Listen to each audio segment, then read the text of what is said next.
I cried in the bathroom on my wedding night. No, those weren't tears of joy. Her husband, Chitty, believed they were. After they made love, he held her close and whispered, "You're the best thing that ever happened to me." She smiled, turned away, and whispered back, "I love you too." But her tears weren't for joy. They were for fear, for guilt, for shame. Because while he was there, satisfied and at peace, she had felt nothing. Not a flutter, not a spark, not even disgust. Just emptiness. It was the fourth time she had faked it that week, and they had only been married 5 days. Before she became Chitty's wife, she was Ngozi, the only girl in a family of 4 boys. She grew up in Enugu, in a house that was quiet, strict, and religious. Her mother was a schoolteacher who also ran a small canteen. She barely had time to rest, and yet she always made time to issue warnings. "Ngozi, don't be like those girls. Oh, don't get pregnant before marriage. You too must hold yourself." Her mother didn't say it out of wickedness. She said it because she was afraid. Afraid of what the world could do to girls who let go. So Ngozi held herself. Until she didn't. In secondary school, she was known as the church girl. She wasn't even allowed to wear trousers or lip gloss. But at night, lying in bed, she would listen to her brothers talk about girls. She heard the whispers from the senior girls about boys, touching them small. She didn't fully understand what they meant, but she was curious. Sometimes she'd lie there, wondering how it felt. To be touched. To be wanted. She didn't want to fall into sin, so she didn't act on it. But the desire, it stayed. It grew silently, even when she didn't realize it. When she got into UNN, the University of Nigeria, Nsukka, everything changed. It was her first time living away from her parents. No curfews. No one checking her phone. No one measuring her skirt length. She was free. At first, she still lived like a saint. But freedom is a strange thing. It doesn't always come loudly. Sometimes, it creeps in like a shadow. Her roommates weren't bad people. They were just different. They talked openly about sex, about enjoyment, about having fun. They had older boyfriends who sent them money. They wore waist beads and perfumes that made boys turn their heads. They also had toys. The first time Ngozi saw a vibrator, it was by accident. She was searching for a charger in her roommate's drawer. Instead, she found something pink, shiny, and oddly shaped. She froze. Her face burned with shame, but also with interest. That night, she couldn't sleep. The next week, she asked her roommate about it. The girl laughed. "You've never tried it? My dear, you're still a virgin mentally." With no shame, she explained everything. How to use it. Why she liked it. It's better than boys, trust me. They can't tire you. They don't cheat. And they don't ask for transport fare. Ngozi didn't plan to try it. But one lonely night, she did. That one night turned into a habit. At first, she told herself it was just curiosity. But soon, she couldn't sleep without it. She began skipping lectures. She hid the toy under her pillow. Locked the door during hostel siesta. Then came the boys. First, it was one guy from class who liked her smile. Then a final year student with a car. Then someone from another campus. Before she knew it, she was sleeping around. Not for money. Not even for love. She just wanted to feel something. The toy gave her a thrill. But it stopped being enough. So she added fantasies.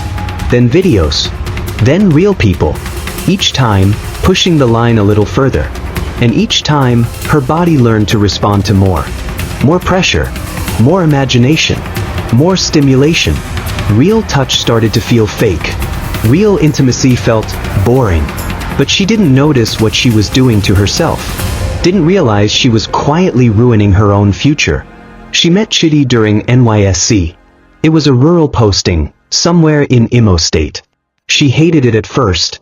There was no electricity, the network was terrible, and the food was strange.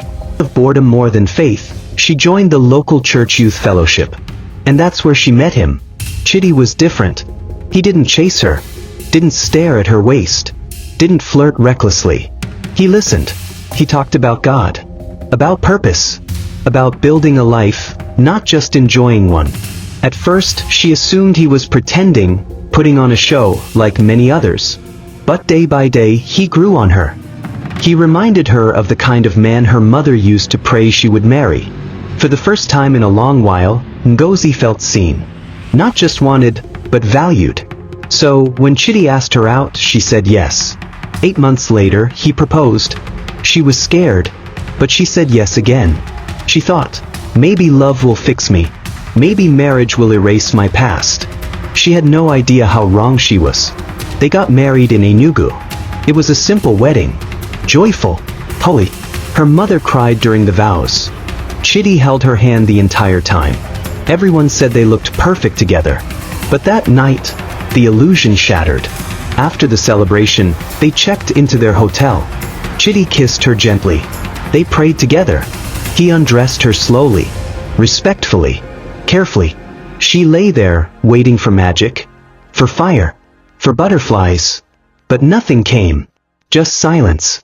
He touched her, whispered sweet things, moved with tenderness and love. And she pretended. She moaned. She clutched the bedsheet like she'd seen in movies.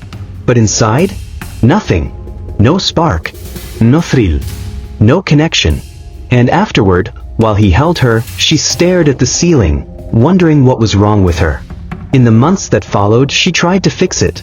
She read articles, took herbal drinks. She even tried to stop thinking about her past. She threw away the vibrator, deleted all the videos. But her body had already decided what it liked. And it wasn't Chidi. Even when he did everything right, long foreplay, soft kisses, gentle pressure, she felt like an actor in a role she didn't audition for. Sometimes, after he slept, she would sneak into the bathroom and use her fingers. Not because she needed love, but because she wanted to feel something. Anything. It became less about pleasure and more about control. And every time she did it, she hated herself more. Chidi began to notice. He wasn't stupid. He would ask gently, "Ngozi, are you okay?" She would smile. "Yes, baby, I'm just tired." But he could feel the distance. One night, after a cold, awkward attempt at intimacy, he held her hand and asked, "Do you not enjoy it when we make love?" Her heart almost stopped. She wanted to scream, "It's not you. It's me. I broke myself." But instead, she lied. "No, baby. I do. I think I'm just stressed." He nodded slowly, kissed her forehead. "Let me know if I'm doing something wrong. I want to learn you. Learn me." God knows she wished he could. But how do you unlearn years of false pleasure? How do you rewire a body that only responds to dysfunction? One afternoon, while scrolling through Instagram, a DM arrived. It was from Charles, an old fling, one of the many she had met back at university. "Hey Ngozi, long time. Are you married now?" She didn't respond. But that message, it triggered something. Memories came flooding back. His voice, his hands, the reckless passion, the way he made her feel like a firecracker ready to explode. Chidi had never touched that part of her. Not even once. She tried to shake the thought. But at night, when Chidi reached for her, she found herself closing her eyes, imagining someone else. Anyone else. That became the only way she could feel anything. And when she climaxed through fantasy, she felt worse than if she hadn't at all. She hadn't planned to cheat. Truly, she hadn't. But she was weak. And temptation doesn't always show up like a storm. Sometimes it comes as a gentle whisper. One week, Chidi traveled for a work retreat. She stayed home alone. By day 3, she opened Instagram again. There was Charles's message. This time, she replied. They chatted. He flirted. She flirted back. He brought up the past, the wild days, the things they used to do. He said she still looked hot. Asked if she missed him. She typed, no. But what she meant was, maybe. He asked for her number. She gave it. The next day he called. His voice still had that effect. That smooth, confident tone that slipped past her defenses. He told her he was in town. Asked if they could meet, just to catch up. They met at a lounge in Enugu. He looked good. Smelled expensive. He didn't talk about God or purpose or building a family. He talked about pleasure. About knowing a woman's body. About control. He leaned in at one point, close enough for her to feel the warmth of his breath. And then, with a smug kind of certainty, he said, "I can tell you haven't been touched properly. You're glowing, but something is missing." She wanted to slap him. She also wanted to kiss him. Her body leaned forward, just slightly. But then her phone rang. It was Chitty. "Hey love, just wanted to hear your voice." Right there, in the middle of that dimly lit lounge, with the past inches from her lips, she broke down. Tears came fast. Unstoppable. Charles looked confused. "Are you okay?" She stood up, didn't answer, and ran out. She cried all the way home. She couldn't hide anymore. That night, she waited for Chitty to return. When he walked in, smiling, tired from travel, she felt like a fraud. They ate dinner in silence. Then she looked up and said, "Can we talk?" He nodded. And she told him everything. The truth. The toys. The past, the fantasies, the emptiness. The lies. The moment she finished, silence filled the room like fog. Chitty just sat there, expression unreadable. Then he spoke. "So you've never actually enjoyed it with me?" She nodded, tears already streaming. "Tried. I wanted to. But I don't know how anymore." He stood up, walked to the bedroom, closed the door, and locked it. That night she slept on the couch. For 3 days they didn't speak. Not a word. Ngozi moved around the house like a shadow, quiet, careful, ashamed. She had told the truth, but it didn't feel freeing. It felt like something had died. Then, on the third morning, she woke up early and walked into the living room. And there he was, Chitty, kneeling on the floor, praying. She stood there for a long time watching. He looked tired. Not angry. Not defeated. Just broken. She dropped to her knees beside him, eyes filling again. "I want to heal," she whispered. "But I don't know how." He turned and looked at her. And then said 6 words she never expected. "We'll heal together. I'm not leaving." Those words cracked something open. It didn't fix anything immediately. It didn't erase the betrayal, the pain, the silence. But it was a start. They began counseling. First with a professional therapist. Then with their pastor. Then with a sex therapist in Lagos. There were days when Chitty couldn't look at her. Days when it felt easier to give up. But they didn't. They kept showing up. Week after week. Session after session. They talked through everything, from her childhood shame, to her first exposure to pleasure, to the addictive habits she had built without realizing. They explored her triggers. Her body's responses. Her emotional wiring. They unlearned. Relearned. Touched differently. Listened more. Loved more carefully. At first, it felt like failure. There were nights she still felt nothing. Nights when she cried quietly in the bathroom, just like on her wedding night. But there were also nights, small, gentle nights, when her body responded. Not with fireworks, but with a flicker, a pulse, something real. And slowly, that became enough. It wasn't a miracle. It was a process. But for the first time since her wedding, she started to feel something during intimacy that didn't come from fantasy or memory. It came from presence. From safety. A year passed. Not everything was perfect. Ngozi still had urges. Still fought fantasies. There were nights when her past whispered louder than her present. Nights when muscle memory tried to drag her backward. But the difference now? She didn't face it alone. She talked to Chitty. And Chitty, God bless that man, listened. No pride. No defensiveness. No fragile ego. He asked questions.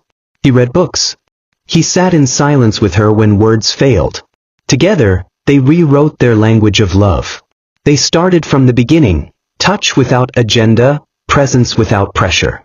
Sometimes, all they did was lie in bed, fingers barely intertwined, breathing together.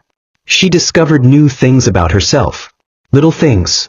The way her body responded to music, to lighting, to vulnerability, not performance. She stopped pretending, and for the first time, started feeling. No longer trying to reenact past thrills or chase fantasy. She was learning a new rhythm. One built not on shame, but grace. Then one night, it happened. They made love, slowly, honestly. No acting. No imagination. Just the two of them. And she climaxed. Fully. Openly with tears. Tears not of guilt. Not of fear. But of joy. And just like that, without planning, without trying, life stirred inside her. She got pregnant. From a woman once broken, came a body that could feel again, a heart that could open again, and now, a child. A whole new life. Not just in her womb, but in her. Ngozi's story doesn't end with a climax. Or a pregnancy. Thence, no, continues, with a quiet kind of power. The kind that comes from truth. From healing. From choosing love every single day. Because even now, she's not cured. She still fights her shadows. Still hears old voices. Still catches herself reaching for memories that no longer serve her. But now, she knows how to speak them out loud. She knows how to hold Chidi's hand and say, "This is what I'm feeling. I need your help." And Chidi? He stays. Not because it's easy, but because love isn't just what you feel, it's what you choose. Every time. Last month, as she sat with her baby bump under a soft afternoon sun, Ngozi asked the man narrating her story, "Will you tell them what I've learned?" So here I am, telling it to you. If you're listening, man or woman, young or old, remember this. What you feed your body, your mind, your heart, will become your appetite. You can train yourself into numbness. You can teach your body to only respond to chaos, dysfunction, or fantasy. And you can break yourself quietly, without scars, without noise, until even good love feels empty. But here's the part the world doesn't say enough. You can also heal. Even if you're damaged. Even if you've made mistakes. Even if you've trained your body the wrong way for years. Healing is not magic. It's work. It's painful. It takes time. It takes honesty. And sometimes, it takes a man who will see the worst in you and choose to stay. Chidi stayed. Not because Ngozi was perfect, but because love never needed her to be. And now, she is more than a wife. More than a survivor. She is whole. Not flawless. Not firework-filled. But whole. And if she could speak to you now, she'd say this. You are still worthy. The love of touch that honors you. Of pleasure that is both holy and healing. Don't settle for anything less.